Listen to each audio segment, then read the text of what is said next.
সালামু আলাইকুম এভরিওয়ান, বুটেক্স রেডিওর নতুন এপিসোডে আপনাদের সবাইকে স্বাগত। আজ আছি আমি হোস্ট হিসেবে অন্তর রায়, এক্সিকিউটিভ অফ বুটেক্স রেডিও। আগামী 26শে জুন অনুষ্ঠিত হতে যাচ্ছে আইটিটি নির্বাচন। উক্ত নির্বাচনে প্রতিদ্বন্দ্বিতা করতে যাচ্ছে এনায়েত, সোমাইল, নিক্সন, জিজি প্যানেল এবং ঐক্যবদ্ধ টেক্সটাইল পরিষদ। আজ আমাদের সাথে অতিথি হিসেবে আছেন এনায়েত, সোমাইল, নিক্সন প্যানেল থেকে মহিলা বিষয়ক সম্পাদক পদপ্রার্থী ইঞ্জিনিয়ার পিথিয়ালা Kamal ma'am, lecturer, textile, machinery, design and maintenance department, BUTEX. চলুন আজ আমরা তার সাথে কথা বলি, তার থেকে তার শিক্ষা জীবন, কর্মজীবন এবং আসন্ন আইটিটি নির্বাচন নিয়ে তার ভাবনাগুলো।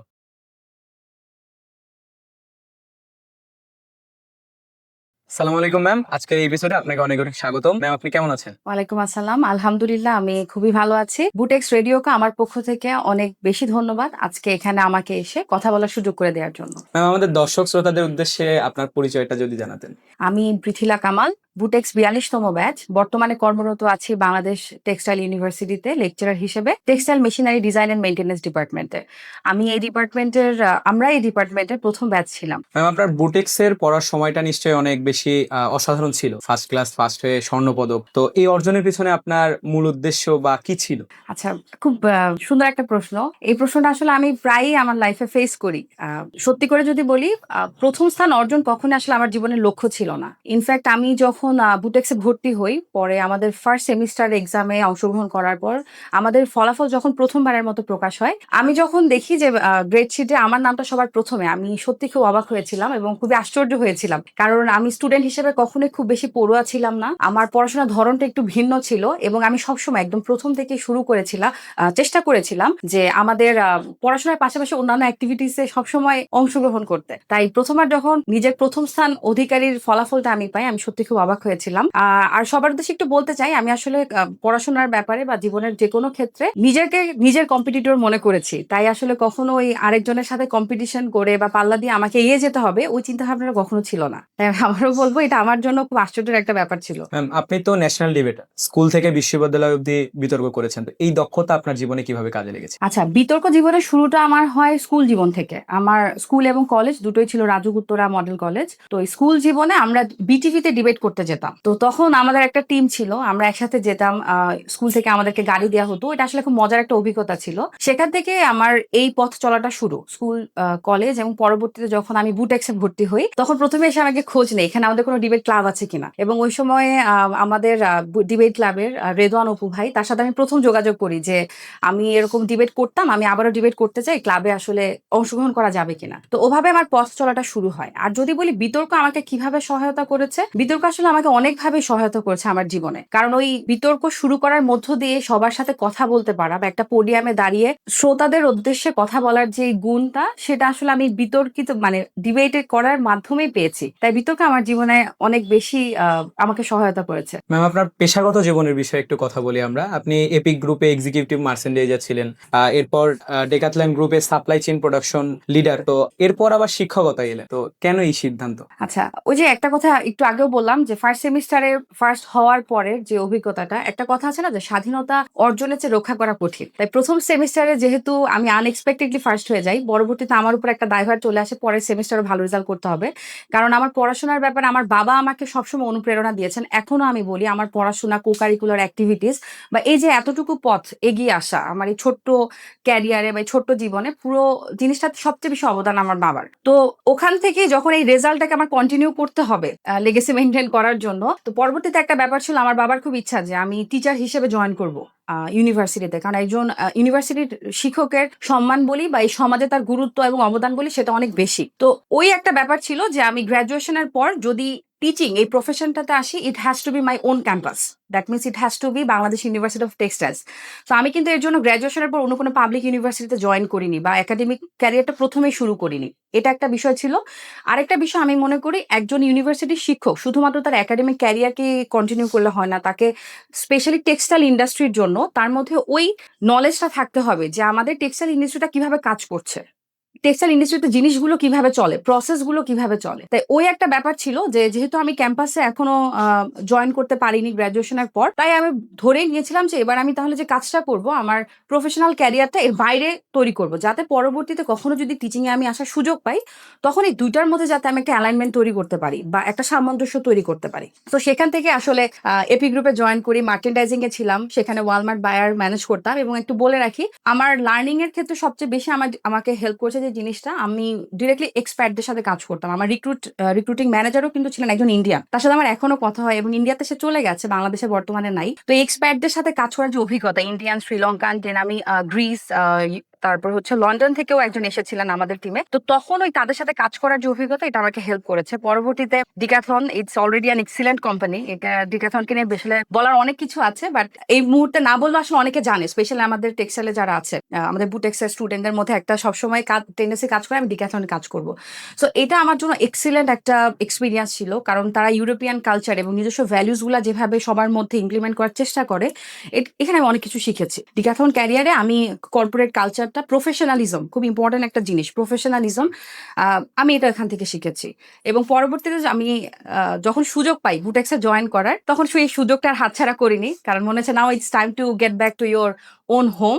সো আমি আমার নিজের সেই ক্যাম্পাসে আবার ফিরে এসেছি এবং একাডেমিক ক্যারিয়ারটা শুরু করেছি। ইনশাআল্লাহ আশা করি যে সফলভাবে এটাকে আমি কন্টিনিউ করতে পারবো। আপনি বর্তমানে বুটেক্স টেক্সমেক্স সোসাইটির মডারেটর হিসেবে আছেন। ছাত্রছাত্রীদের সাথে কাজের অভিজ্ঞতাটা কেমন হয়? টেক্সমেক্স সোসাইটির কথা না বললেই নয় কিছু ক্ষেত্রে। সেটা হচ্ছে যে আমরা যখন প্রথম ব্যাচ হিসেবে টিএমডিএম এ যাত্রা শুরু করি, তখন আমাদের মধ্যে একটা জিনিস আসে, যেহেতু আমরা নতুন ডিপার্টমেন্ট এবং আমরা প্রথম batch, so we have some responsibility যে আমাদের কেমন একটা ক্লাব বা সোসাইটি তৈরি করতে হবে, যেটা পরবর্তীতে আমাদের এই ডিপার্টমেন্টে যারা আসবে তারা যাতে এটা কন্টিনিউ করতে পারে। কারণ আমি সবসময় বিলিভ করি একটা কমিউনিটির অনেক বড় একটা রোল থাকে। যেমন আমরা বুটেক্সিয়ান কমিউনিটি, আমরা টেক্সটাইল কমিউনিটি, এবং একইভাবে মেশিন ডিজাইন থেকে যারা পাস করে বের হবে তাদেরও একটা কমিউনিটি থাকা উচিত, because it's more like a guardianship. কারণ আমি যখন একটা কমিউনিটির আন্ডারে থাকবো, আমি বুঝতে পারবো যে হ্যাঁ আমার মাথার উপর একটা ছাদ আছে। তো ওই টেন্ডেন্সি থেকে আমরা আমাদের 42 ব্যাচের কয়েকজন মিলে এই উদ্যোগটা নেই যে আমরা একটা ক্লাব ফরমেশন করব, এবং আমরা তখন ছোট করে আমাদের ক্লাবের পক্ষ থেকে একটা প্রোগ্রাম অ্যারেঞ্জ করি। ওটা খুব বেশি বড় বা ওরকম ইম্প্যাক্টফুল কিছু ছিল না, বাট এটা আমাদের জন্য খুবই একটা আনন্দের ব্যাপার ছিল যে আমরা একটা প্রোগ্রাম অ্যারেঞ্জ করেছি, নিজেরা কষ্ট করেছি। তো পরবর্তীতে আমরা সেই ক্লাবের আন্ডারে আমি ব্যক্তিগতভাবে 2টা প্রোগ্রাম অ্যারেঞ্জ করতে পেরেছি আমার ফ্রেন্ডদের সাথে, এবং আমার তৎকালীন যে জুনিয়ররা ছিল, অর্থাৎ 43 ব্যাচ এবং 44-এরও কিছু জুনিয়র ছিল, থ্যাঙ্কস টু দেম। তো সবাই মিলে আমরা কিছু প্রোগ্রাম অ্যারেঞ্জ করি, 2টা প্রোগ্রাম। পরবর্তীতে আমি যখন আবার ইউনিভার্সিটিতে ব্যাক করি এবং এই টেক্সমেক্স সোসাইটির মডারেটরশিপের এই গুরু দায়িত্বটা আবার পাই, অফকোর্স এটা আমার জন্য অনেক বড় একটা বিষয়। কারণ স্টুডেন্ট হিসেবে যে ক্লাবটা আমরা তৈরি করেছি, পরবর্তীতে সেই ক্লাবের মডারেটরশিপ, অবশ্যই এটা অ্যামেজিং একটা এক্সপিরিয়েন্স। এখন যদি আসি, যে তোমার প্রশ্নটা ছিল যে স্টুডেন্টদের সাথে কাজ করার অভিজ্ঞতা, মেশিন ডিজাইন ডিপার্টমেন্টের স্টুডেন্টদের সাথে আমরা সবসময় চেষ্টা করি খুব ক্লোজ একটা রিলেশনশিপ মেনটেন করার। কারণ আমি একটা কথা বললাম যে টিচার স্টুডেন্টের সম্পর্কটা বন্ধুর মতো না সম্পূর্ণ, কিন্তু আবার এর বাইরেও না। অর্থাৎ একটা সুন্দর পজিটিভ রিলেশনশিপ বিল্ড করতে হবে, যাতে করে তারা আমাদের কাছে যেমন সব ব্যাপারে কামব্যাক করতে পারবে, কাজ করার সময় টিম স্পিরিটের যেই ব্যাপারটা থাকে সেটা এনজয় করতে পারবে। অ্যাট দ্য সেম টাইম এই ক্লাবে কাজ করার মধ্য দিয়ে যাতে তারা নিজেদের জীবনে ভালো কিছু করতে পারে। নয়তো একটা ক্লাব বা কমিউনিটির কিন্তু কোনো উদ্দেশ্য হয় না। তাই এক্সপিরিয়েন্স যদি বলি, এক্সপিরিয়েন্স খুব ভালো, কারণ আমি সবসময় দেখেছি তারা খুব হার্ড ওয়ার্কিং। বাট তারপর আমি বলবো যে ভবিষ্যতে আমার টেক্সমেক্স সোসাইটি এবং আমাদের টেক্সমেক্স সোসাইটির যারা শিক্ষার্থীরা আছে, টিএমটিএম এর স্টুডেন্ট, তাদের সাথে কাজ করার আরো জায়গা আছে। কারণ এখনো কিছু গ্যাপ আছে। আমি যেটা এটা হয়তো আমি বলবো সামনের ইতে, কিন্তু কাজ করার এখনো জায়গা আছে। অভিজ্ঞতা ভালো, কিন্তু ইনশাআল্লাহ যেটা বললাম যে ফিউচারে তাদেরকে নিয়ে আরো কিছু প্ল্যান আছে, যেখানে তাদের সাথে আমাদের বন্ডিংটা বাড়বে এবং তাদের টিম ওয়ার্কের যে বিষয়টা এটা আরো বিল্ড আপ হবে, লিডারশিপ অর্গানাইজিং স্কিলটা তাদের মধ্যে আরো বিল্ড আপ হবে।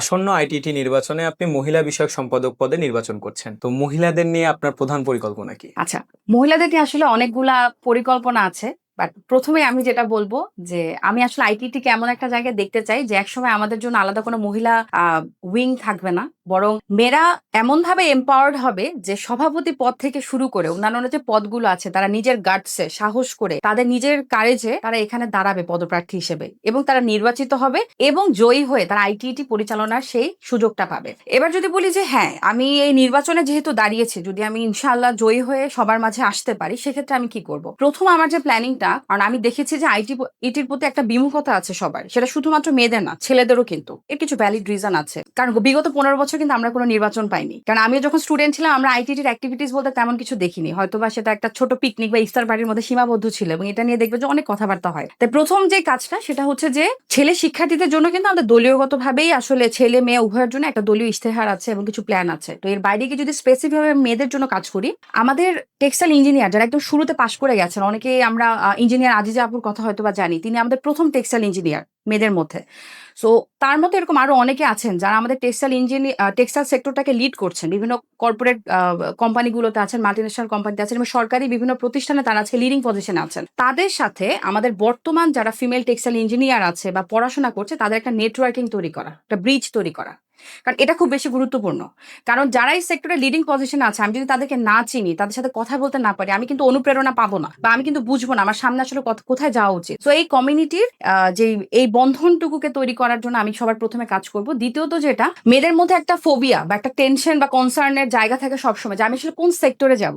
আমি প্রোডাকশন নলেজটাকে অ্যাচিভ করতে চাই, কিন্তু আমি আবার মার্চেন্ডাইজিংও যেতে চাই। কেন? মার্চেন্ডাইজিং এসির মধ্যে বসে রুমের মধ্যে খুব আরাম করে কাজ করা যায়। ফ্যাক্টরিতে যাওয়া আমার একটা ফোবিয়া কাজ করে, কারণ আসলে ওখানে যেহেতু পুরুষের পরিমাণটা বেশি থাকে, মানে আই মিন যারা লিডিং পজিশনে থাকে তারা আসলে কি মেল ডোমিনেটিং বলা যায়। তো ওখানে একটা ভয় কাজ করে, আমি কি পারবো ফ্যাক্টরিতে গিয়ে কাজ করতে? অথবা আমাদের ফ্যাক্টরিগুলো জানি আমরা গাজীপুরে, ভালুকা, এই ধরনের ডিস্ট্যান্ট লোকেশনে থাকে, সেখানে গিয়ে আমার সেফটি কতটুকু? তাই আমি মনে করি যে মেয়েদের মধ্যে এই সচেতনতা তৈরি করা, বা তাকে আমার জানাতে হবে যে আসলে কোন সেক্টর বা ফিল্ডে কি পজিশনে এখন আছে।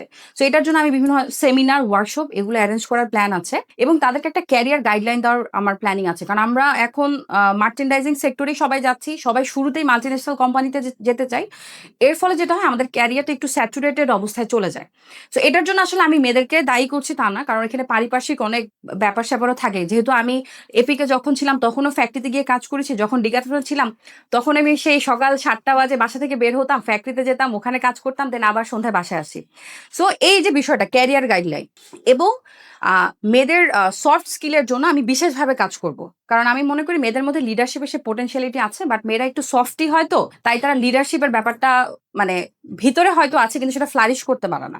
এটা একটা বিষয়। এবং যারা আসলে এই লিডারশিপের জায়গাটায় যেতে চায়, তাদেরকে নিয়ে আরো আলাদাভাবে কিছু কাজ করারও প্ল্যানিং আছে। কারণ ওই যে কথাটা বললাম, উইমেন এম্পাওয়ারমেন্ট, যে লিডার কেন শুধু একজন ছেলে হবে, মেয়ে কেন হবে না। এবং এটা কিন্তু ইন্ডাস্ট্রিতেও বিভিন্ন কোম্পানি যারা আসলে এই ভ্যালিউজ অ্যান্ড কমপ্লায়েন্স নিয়ে কাজ করছে, তারা এটার উপর অনেক সিস্টেম বা হচ্ছে প্রোগ্রাম তারা অলরেডি ইমপ্লিমেন্ট করেছে। এবং আমি যেহেতু ডিক্যাথলনে ছিলাম, এই প্রোগ্রামগুলো আমি নিজে ফেস করেছি, দেখেছি এবং শিখেছি। তো ইনশাআল্লাহ এই জায়গাগুলোতে কাজ করব। ম্যাম, অনেকে বলেন যে শিক্ষকতার পাশাপাশি সংগঠনের বড় দায়িত্ব পড়ানোর জন্য ক্ষতি হতে পারে, এই বিষয়ে আপনার কি মতামত? আচ্ছা, প্রথমে বলি, একটা ইউনিভার্সিটির টিচার বা লেকচারার বা পরবর্তীতে প্রমোশন পেয়ে একজন অ্যাসিস্ট্যান্ট প্রফেসর যিনি হচ্ছেন, একজন বিশ্ববিদ্যালয়ের শিক্ষকের দায়িত্ব আসলে অনেক। তিনি শুধু শিক্ষা নিয়ে, অর্থাৎ আমি ক্লাসরুমে যাচ্ছি, স্টুডেন্টকে পড়াচ্ছি, এই জায়গায় সীমাবদ্ধ থাকতে পারেন না।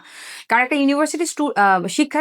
ইউনিভার্সিটি টিচারের দেশের প্রতি, সমাজের প্রতি অনেক গুরু দায়িত্ব থাকে, বা তার যে কমিউনিটি, তার আন্ডার যে ইউনিভার্সিটিতে তিনি আছেন, সেখানের উপর একটা গুরু দায়িত্ব থাকে। তো এখন যদি আমি বলি, বর্তমানে বুটেক্স এর সাথে ডিরেক্টলি কানেকশন তৈরি করতে পারবে কে? কারণ বুটেক্স থেকে যারা পাশ করে বের হবে, যারা গ্রাজুয়েশন কমপ্লিট করবে বা বিভিন্ন কোম্পানিতে জব করবে, এই পেশাজীবী যে সংগঠন, সেটা কি? আইটিটি। তাই এই ইউনিভার্সিটির সাথে আইটিটির যদি আমি এখন লিঙ্ক আপ করতে চাই, সেটা আসলে আমি মনে করি যে স্টুডেন্টদের জন্য একটা ভালো জিনিস, খারাপ না। এখন যদি বলেন যে এটা আসলে কিভাবে ম্যানেজ করব, আসলে ম্যানেজ করতে পারতে হবে। এবং আমার আসলে প্রিভিয়াস এক্সপিরিয়েন্স, আমি যেহেতু যে জায়গাগুলোতে ছিলাম, ওখানে কিন্তু আমরা খুব একটা বিজি স্ক্যাজুয়ালের মধ্যে দিয়ে যেতাম, এবং কিভাবে ওয়ার্ক লাইফ ব্যালেন্স করতে হয়, এটার একটা আমাদের কিন্তু বিভিন্ন সেশন এবং ট্রেনিং হতো একটা সিস্টেমের মধ্য দিয়ে। তাই আমি মনে করি যে আমি আইটিটি নির্বাচনে জয়ী হয়ে যদি আইটিটিতে আমার এই রোলটা আসলে সার্ভ করার সুযোগ পাই, এটা ক্ষতির কারণ হবে না, বরং আমাদের আগামী শিক্ষার্থীদের জন্য বা আমাদের ফিমেল কমিউনিটির জন্য এটা একটা ভালো জিনিসের দিকে যাবে। এবং যেটা বললাম যে আমি আগে যা শিখেছি এবং বর্তমানে আমি জায়গায় আছি এবং আমি যা শিখাবো, এটা একটা নেটওয়ার্কিং আমার তৈরি করতে হবে। তাই নেটওয়ার্কিং তৈরি করার জন্য একটা ইউনিভার্সিটির টিচারের দায়িত্ব এবং তার ভূমিকাটা অনেক বেশি। এবং একাডেমিক সেক্টর থেকে অবশ্যই কাউকে না কাউকে আসতে হবে। তো আমি যদি আজকে না আসতাম, আমার জায়গায় আমি আশা করতাম যে অন্য কেউ আসুক, কিন্তু সেটা আমাদের একাডেমিক সেক্টর থেকে আসুক। কারণ আইটিতে আমরা জানি, যদি আমাদের প্যানেলের কথা বলি, আমরা কর্পোরেট সেক্টর থেকে নিয়েছি, আমরা প্রোডাকশন থেকে নিয়েছি, যারা আইটিতে আগে কাজ করেছেন, আইবিতে আগে কাজ করেছেন, তাদের থেকে আমরা প্যানেল ফরমেশন করেছি, এবং সরকারি প্রতিষ্ঠানে যারা কাজ করছেন তাদের থেকেও আমরা আমাদের ক্যান্ডিডেট বাছাই করেছি। তাই আমি মনে করি যে একাডেমিক সেক্টর থেকেও প্রতিনিধি হিসেবে তা কাউকে থাকতে হবে, না থাকলে এই জায়গায় একটা গ্যাপ তৈরি হবে, যে গ্যাপটা আগেও তৈরি হয়তো হয়েছিল। কিন্তু আমরা যেটা বললাম 2026 আমরা এমনভাবে আইটিটিকে চিন্তা করছি যে গ্যাপ তৈরির জায়গাটা দেওয়া যাবে না, বড় একটা বেটার ফিউচার তৈরি করতে হবে আইটিটির জন্য, এবং অবশ্যই বুটেক্স কমিউনিটির জন্য, কারণ এই দুটো একটা একটার সাথে ওতপ্রোতভাবে জড়িত। আইটিডিতে নারীদের অংশগ্রহণ বাড়ানোর জন্য আপনার আলাদাভাবে কোনো পরিকল্পনা আছে কিনা? ওই যে যেটা বললাম যে মেয়েদেরকে নিয়ে আমি যে কাজগুলো করব এটাই মানে তাদেরকে হেল্প করবে পরবর্তীতে আইটিটিতে তাদের যে অংশগ্রহণ সেটাকে এনশিওর করতে। কারণ প্রথম যেটা করতে হবে আইটিটিতে মহিলা সদস্য সংখ্যা বাড়াতে হবে। কারণ আমি যখন এই নির্বাচনী প্রচারণার কাজে নেমেছিলাম বা ক্যাম্পেইনিং করছি, তখন যে প্রবলেম বা যে জিনিসটা আমি ফেস করেছি যে বেশিরভাগ ফিমেল ক্যান্ডিডেট বা যারা পাশ করে বের হয়ে গেছেন বা আমার অনেক পরিচিত আপুরা যারা আছেন, কারণ আমি সবসময় চেষ্টা করি আমার সিনিয়র আপুদের সাথে একটা গুড রিলেশন মেনটেন করার জন্য। কারণ আমি যে কথাটা বললাম যে আমাদের কমিউনিটিতে সিনিয়রদের ইম্প্যাক্ট অনেক বেশি, তাদের সাথে নেটওয়ার্কিংটা খুব গুরুত্বপূর্ণ। তো তখন দেখেছি বেশিরভাগই আইটিটির মেম্বার না, কিংবা আইটিটির হয়তো বা আগে মেম্বার ছিলেন, পরবর্তীতে কোনো সমস্যা হয়েছে, বা যারা নতুন ভাবে বের হচ্ছে ফ্রেশ গ্রাজুয়েট, তারা এখন আইটিটির মেম্বার না। অর্থাৎ ছেলে এবং মেয়ের রেশিওটা যদি চিন্তা করি, রেশিওতে অনেক বেশি ডিফারেন্স, ছেলেরা সদস্য হচ্ছে, মেয়েরা হচ্ছে না। তাই প্রথমত তাদেরকে আইটিটির সদস্য করতে হবে এবং আইটিটির প্রতি তাদের একটা পজিটিভ চিন্তা ভাবনা তৈরি করাটা আমার উপর এই মুহূর্তে একটা বিশাল দায়িত্ব। তো এই জায়গাটা করব। তো আইটিটিতে তারা যখন আসবে এবং বিভিন্ন ধরনের অনুষ্ঠানে তারা পার্টিসিপেট করবে, একটা সময় কিন্তু তাদের মধ্যে আমি আশাবাদী যে এই মাইন্ডসেটটাও তৈরি হবে যে হ্যাঁ, আমি আইটিটিতে ছিলাম সদস্য হিসেবে, আমি আইটিটির অনুষ্ঠানগুলোতে ছিলাম, এখন আমার দায়িত্ব যে আইটিটিকে লিড করা, তাই না? কারণ এই জিনিসটা কিন্তু হুট করে আসে না, এটা স্টেপ বাই স্টেপ একটা প্রসেস। তো ইনশাল্লাহ আমি আশাবাদী যে এই ওয়েতে আমাদের আইটিটিতে মেয়েদের পার্টিসিপেশনটাও বাড়বে। সংগঠনে মেয়েদের কাজ অনেক বেশি সীমিত থাকে বা মহিলা বিষয়ক সম্পাদকের কাজ অনেক বেশি সীমিত থাকে, এই বিষয়ে অনেক অভিযোগ আছে। এই বিষয়ে আপনি কি পদক্ষেপ নেবেন বা কি করতে পারেন?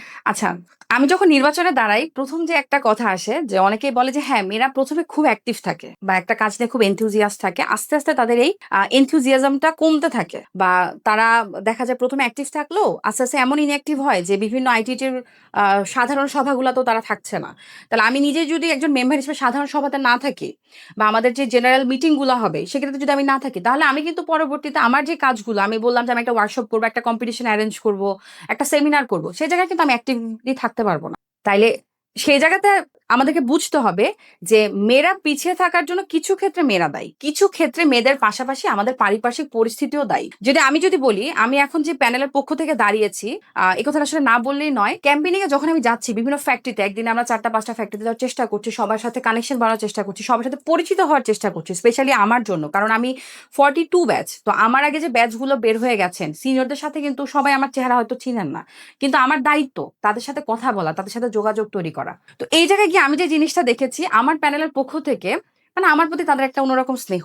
আমার একবারও মনে হয় না যে আমার এখানে 26 জন পুরুষ আছে পদপ্রার্থী, এর মধ্যে আমি একা মেয়ে, বা আমি ইনসিকিউর ফিল করছি না, আনকমফোর্টেবল ফিল করছি না। Rather I am feeling very happy because they are taking care of me as their little sister. So এই যে বিষয়টা, তাই নারীরা পিছিয়ে থাকার জন্য সবসময় নারীরা দায়ী ব্যাপারটা তাও না, তাদের পারিপার্শ্বিকে যারা আছেন তাদের কোঅপারেশনটাও ইম্পর্টেন্ট। কারণ তারা যখন কোঅপারেটিভ হয়, তারা আরো, আমরা মেয়েরা কিন্তু আরো বেশি বেটার ফিল করি। এবং আমি আগে যে দুটো কোম্পানিতে ছিলাম, ওখানেও কিন্তু মেয়েদের জন্য আলাদাভাবে সেফটি এনশিওর করা হতো এবং মেয়েদের জন্য একটা ওয়ার্ম এনভায়রনমেন্ট তৈরি করে দেওয়া হতো যে মেয়েরা যাতে কমফোর্টেবল ফিল করে। এবং আমি আশাবাদী যে আইটিটিতে মেয়েদের পার্টিসিপেশন এবং এই সবগুলো বিষয় ইনশাল্লাহ আমরা যে কথাগুলো অলরেডি বললাম, এগুলো যদি আমরা এক্সিকিউট করতে পারি, তখন এটা অটোমেটিক ভাবে বেড়ে যাবে। আপনার গবেষণা বইয়ের কথাগুলো জানতে চাই। আপনি machinery of knit fabric processing এর সহলেখক হিসেবে রয়েছেন। আচ্ছা, এখানে একটু বলি, আমি যেহেতু একাডেমিক ক্যারিয়ারটা একটু দেরিতে শুরু করেছি, আমি এর আগে যেহেতু প্রায় 5 বছর একাডেমিক ক্যারিয়ার বাইরে ছিলাম, তাই না? তাই আমার একাডেমিক অ্যাচিভমেন্ট যদি এই মুহূর্তে বলি, সেটা কিন্তু খুব মানে বাড়িয়ে বলার মতো কিছু না, কারণ আমার এখনো কাজ করার জায়গা অনেক বাকি এবং ইনশাল্লাহ আমি এ জায়গাতেও সফল হব, আমি আশাবাদী। আর যে বইটার কথা বললে তুমি, এই বইটা হচ্ছে এটার জন্য যে থ্যাঙ্কস যাকে না দিলে নয়, তিনি হচ্ছেন আমাদের professor doctor Sheikh MD Mominul Alam. কারণ আসলে আমি তো স্যারের ডিরেক্ট স্টুডেন্ট এবং ডিপার্টমেন্টের বিভিন্ন অ্যাচিভমেন্ট এবং কাজগুলোর জন্য স্যার সবসময় আমার প্রতি অনেক কোঅপারেটিভ ছিলেন। শুধু আমার প্রতি না, আমি বিশ্বাস করি উনি textile machine design and maintenance ডিপার্টমেন্টের সকল শিক্ষার্থীর প্রতি একজন অভিভাবকের মতোই আচরণ করেন। তো এই বইটার লেখার পিছনে স্যারের অবদানটাই বেশি, কারণ আমি যখন টেক্সটাইল আমাদের ইন্ডাস্ট্রিতে গিয়ে ইন্টার্নশিপ করি, পরবর্তীতে আমি কম্পিউটার একটা প্রজেক্ট করি, তো তখন স্যারের কাছ থেকে এরকম একটা বিষয় ছিল, ঠিক আছে তাহলে তোমাকে এই বইটাতে একটা চ্যাপ্টার লিখতেই হবে। তো পরবর্তীতে আমি ওখানে পার্টিসিপেট করি এবং কম্পিউটারের উপর একটা চ্যাপ্টার আছে লেখা। বাট যেটা বললাম যে একাডেমিক সেক্টরে ইনশাআল্লাহ আমার সামনের দিকে সফলতা যারা আরো বাড়ে, ব্যক্তিগতভাবে এটা আমার জন্য কিন্তু একটা এই মুহূর্তে একটা মিশন বলা যায় যে এই জায়গাতেও আমাকে কাজ করতে হবে।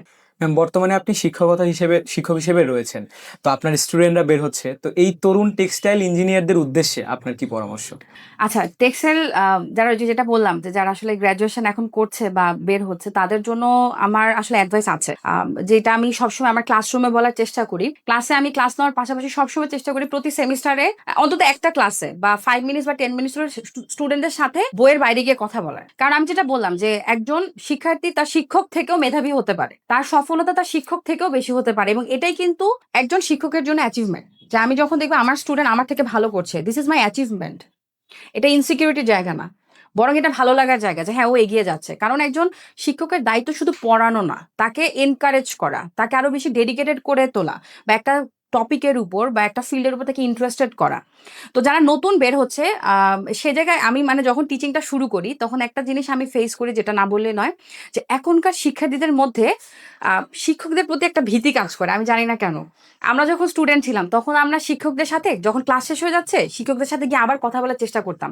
আহ, কথা বলা মানে শুধু এটা যে আমি শুধু পড়াশোনা নিয়ে কথা বলছি, তাদের সাথে একটু ক্যারিয়ার গাইডলাইন চাইতাম, বা তারা কেমন আছে বা আমরা কি অবস্থায় আছে, আমাদের ডিপার্টমেন্ট নিয়ে কোনো অভিযোগ আছে কিনা, বা কোনো সমস্যা আমরা ফেস করছি কিনা, বা আমরা কোনো প্ল্যান নতুন কোনো আইডিয়া নিয়ে আসতে পারি কিনা, এই কথাগুলো আমরা বলার চেষ্টা করতাম বা তাদের সাথে একটা কানেকশন তৈরি করার চেষ্টা করতাম। বাট এখনকার শিক্ষার্থীদের মধ্যে যে জিনিসটা আমি দেখি, যে তারা কোনো একটা কারণে শিক্ষকদের প্রতি একটা ভীতি তৈরি হয়েছে এবং একটা দূরত্ব মেনটেন করে। তা আমি বলবো যে দূরত্ব মেনটেন না করার জন্য, কারণ কি এই জায়গায় অবশ্য দুই পক্ষ থেকেই দায়িত্ব থাকে। আমি এটা আসলে খুব জেনারেলাইজ করে আমি বলতে পারবো না, আমি শুধুমাত্র যাদের সাথে ক্লাস নিয়েছি আমি সেই এক্সপিরিয়েন্স থেকে কথাটা বলবো, কারণ জেনারেলাইজ করে বলাটা ঠিক হবে না। কারণ আমি এই ফিল্ডে যেহেতু এখনো অনেক ছোট, তাই এই জায়গায় আমি জেনারেলাইজ করে কথাটা বলতে চাচ্ছিও না, বা যাদের সাথে আমি ক্লাস নিয়েছি সেখানের অভিজ্ঞতা বললে এই দূরত্বের একটা বিষয় আছে। তাই বলবো যে এই জায়গাতে শিক্ষার্থীদের পক্ষ থেকেও একটু এগিয়ে আসা উচিত, যে না আমি টিচারদের প্রতি আরেকটু কোঅপারেটিভ থাকবো, তার সাথে একটা একটা রিলেশনশিপ মেনটেন করার চেষ্টা করবো। কারণ শিক্ষকরা কিন্তু গুরুজন, এবং শিক্ষকদের সাথে ভালো সম্পর্ক থাকলে কখনো কোনো শিক্ষার্থী ক্ষতিগ্রস্ত হয় না, বরং সে বেনিফিটেড হয়। এটা একটা বিষয়। আরেকটা যে কথা বলবো, আমাদের স্টুডেন্টরা এখন তাদের যে 4 বছরের সেমিস্টার থেকে 8টা সেমিস্টার, তারা কি করে সেমিস্টার ওয়াইজ শুধু ক্লাসরুমে আসছে, টিচারের কথা শুনতেও পারে নাও শুনতে পারে, কারণ বেশিরভাগই দেখি না শোনার একটা টেন্ডেন্সি থাকে। ক্লাস করেই তারা যখন বাসায় যায় পরবর্তী তার অন্য কোনো কাজে নিজেকে ইনভলভ করে না। এখন অন্য কোনো কাজ বলতে আমি যেটা বুঝাচ্ছি, কো কারিকুলার অ্যাক্টিভিটিসে পার্টিসিপেশন মনে হয় যে আগে থেকে কম। আমি একটা ক্লাবের কমিটিতে থাকতেই হবে, দিস ইজ নট ম্যান্ডেটরি। আমি একটা ক্লাবের যদি জেনারেল মেম্বার হিসেবেও থাকি, ক্লাবের প্রোগ্রামগুলোতে আমি যদি অংশগ্রহণ করি, এটা আমার নলেজকে বাড়াবে, এটা আমার সোশ্যাল নেটওয়ার্কিংকে বাড়াবে। অ্যান্ড দিস ইজ দ্য এরা which is solely depending on networking, socialisation, communication. এই জায়গাগুলোতে আমাদের শিক্ষার্থীরা এখন পিছিয়ে আছে। এখন আগে পিছিয়ে ছিল না ব্যাপারটা এরকম না, কিন্তু আগে একটা টেন্ডেন্সি ছিল, বা আমাদের কথা যদি বলি, আমরা শিখার আগ্রহ ছিল, বা আমরা চিন্তা করতাম আমি এটা পারি না, বাট আমাকে এটা পারতে হবে, চেষ্টা করতে হবে। বর্তমানে এসে যে জিনিসটা আমি ফেস করছি, তাদের ইচ্ছাটা হারিয়ে যাচ্ছে।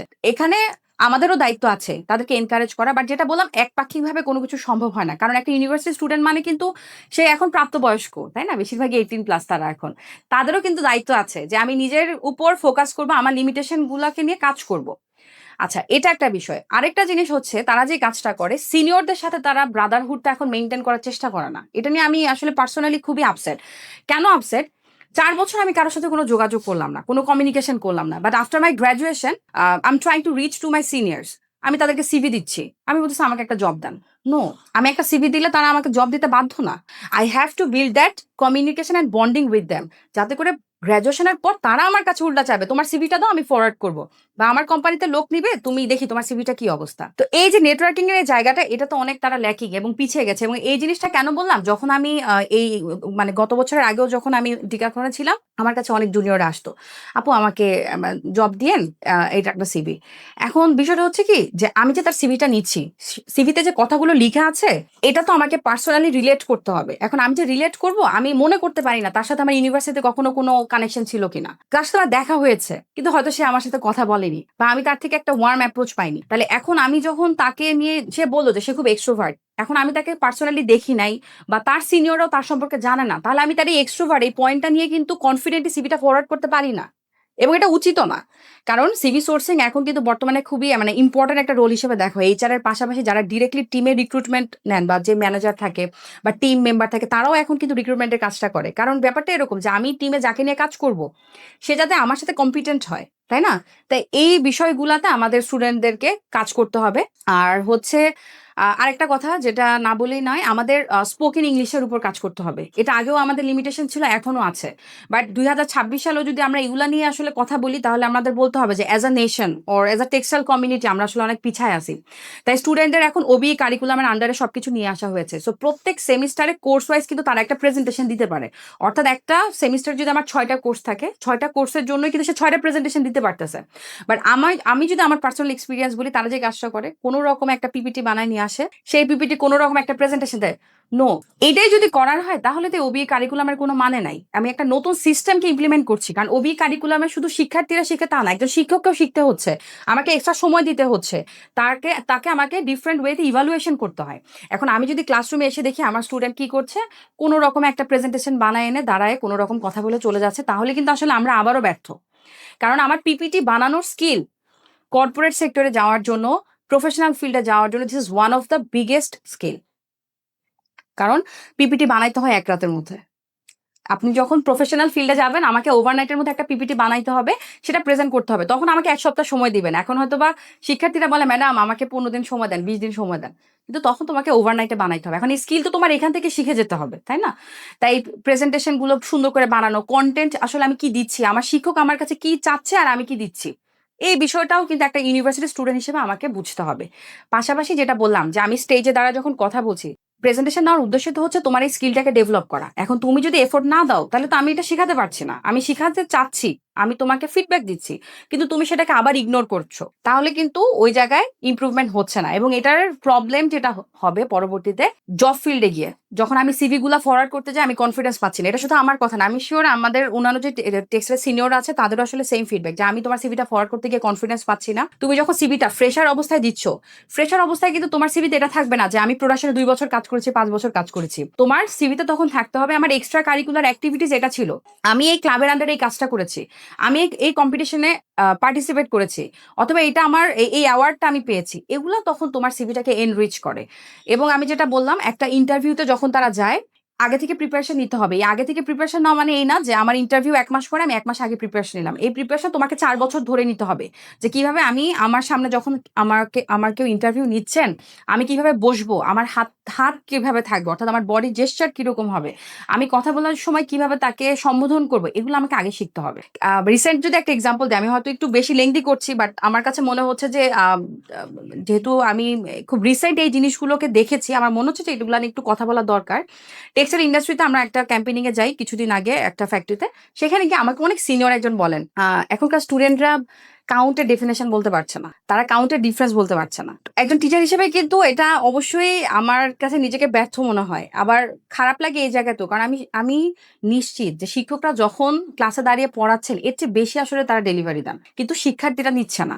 তাই শিক্ষার্থীদেরকে এই জায়গায় কাজ করতে হবে। কারণ আমি প্রফেশনাল ক্যারিয়ার যাওয়ার পর কেউ যদি আমাকে আমার বেসিক নলেজ নিয়ে কোয়েশ্চেন করে, এটা কিন্তু আমার জন্য একটা লজ্জার বিষয়। কারণ আমি স্কুলের স্টুডেন্ট না, আমি কলেজের স্টুডেন্ট না, আমি একটা ইউনিভার্সিটি গ্র্যাজুয়েট। তাই সব মিলিয়ে এটাই বলবো, তরুণদের প্রতি পড়াশোনার প্রতি আরেকটু মনোযোগ বাড়াতে হবে। পড়াশোনা করতে কারোই ভালো লাগে না, বাট মনোযোগ বাড়াতে হবে, যেটা আমার না পড়লেই না। আমাকে বেসিক নলেজটাতে নলেজ আমার থাকতে হবে, আমার সফট স্কিল গুলোর উপর কাজ করতে হবে, সোশ্যালাইজেশন বাড়াতে হবে, নেটওয়ার্কিং বাড়াতে হবে, এবং প্রফেশনালি নিজেকে বিল্ড আপ করার জন্য 4 বছর ধরে কাজ করতে হবে। কারণ এটা ওভারনাইটে কখনোই সম্ভব না। এবং আমার কি কি লিমিটেশন আছে, এটা আমাকে একটা লিস্ট ডাউন করতে হবে, যে এই জিনিসগুলো আমার লিমিটেশন, সেটার উপর কাজ করতে হবে। পরিবার এবং কর্মক্ষেত্র দুইটার মধ্যে ভারসাম্য রাখা নারীদের জন্য একটি বড় চ্যালেঞ্জ। তো এ নিয়ে আপনার কি মতামত? আসলে গ্র্যাজুয়েশনের পর থেকে যখনই কোনো একজন মানুষ প্রফেশনাল ফিল্ডে ঢুকে, তার প্রথম যে চ্যালেঞ্জটা থাকে ওয়ার্ক লাইফ ব্যালেন্স করা। অ্যান্ড এটা যখন আসলে মেয়েদের ব্যাপারে আসে, তখন এই ওয়ার্ক লাইফ ব্যালেন্সের চ্যালেঞ্জ আরো বেশি হয়। কারণ আমরা জানি মেয়েদের ক্ষেত্রে যে প্রবলেম না, আসলে এটা তো আসলে মানে পৃথিবীরই একটা নিয়ম, যে আমাদের যে বায়োলজিক্যাল যেই ক্লক, অ্যান্ড আমাদের যে ক্যারিয়ার গ্রোথ, এই দুটো সবসময় প্যারালালি যায়। ছেলেরা এটাকে ইগনোর করতে পারে, কারণ ছেলেদের উপরে দায়িত্ব থাকে না যে আমি মানে আমার নিউ জেনারেশন ফরমেশনের যে ব্যাপারটা, বা আমাকে মা হওয়ার পর বাচ্চাকে যে সময় দেওয়া, বাচ্চাকে মানে বাচ্চার আপব্রিঙ্গিং এর জন্য যে টাইম দেওয়া, এগুলো কিন্তু ছেলেদের উপর আসলে থাকে না ওভাবে।